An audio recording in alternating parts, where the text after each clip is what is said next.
Rabbi Aaron Boxt here. I am back with my Torah portion, for the week. This week it's Parashat Miketz, Genesis chapter 41, 1 through 44, 17. And we begin the section of Genesis in which Joseph's dreams become a reality for the most part. When dreams come true is another name for this particular section. And it begins with Joseph interprets Pharaoh's dream and rises to power. Pharaoh dreams about cows and corn.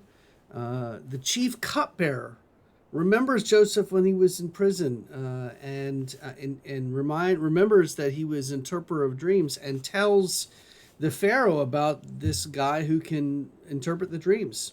So Joseph comes and, with the help of God, of course, interprets Pharaoh's dreams. And Joseph then becomes elevated. He becomes the second in power over all of the Pharaoh's kingdom, pretty much. He gets married and has two sons, Manasseh and Ephraim. And he becomes the grand vizier of the land, in charge of making sure that there's enough food that be stored away during the good years, so that when the famine comes, they can be a source not just for food for themselves, but for all the neighboring towns that come in also, who are going to need to replace the food that they don't have because of the famine.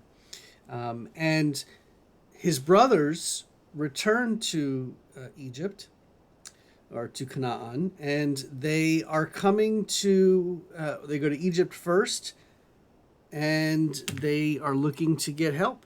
And Joseph immediately remembers them, but of course they don't remember him.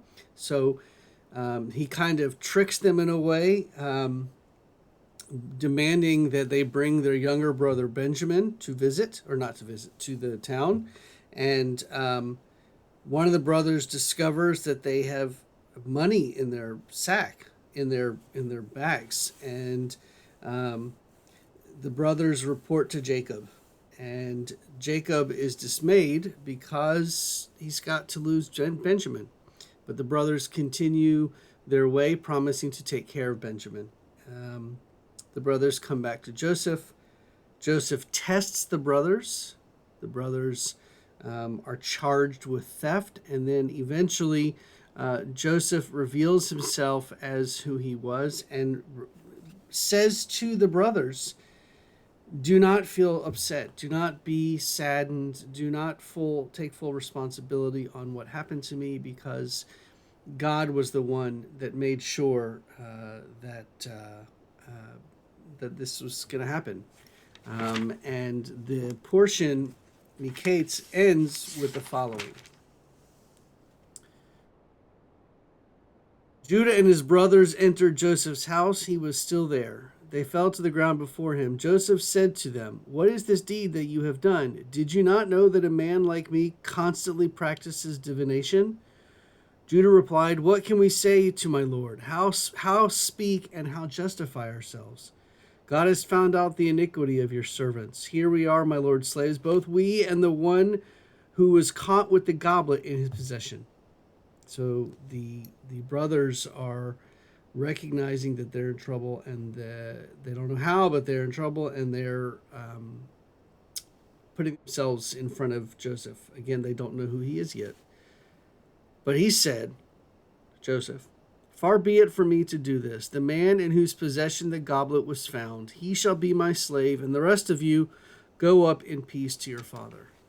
So it is not actually until next week in which the brothers find out that Joseph is Joseph. So they at this point, they are not aware yet that he's Joseph, but Joseph is aware of them and is eventually going to reveal himself to his brothers as being Joseph. I wish you an early Shabbat Shalom and happy Hanukkah, and see you next time.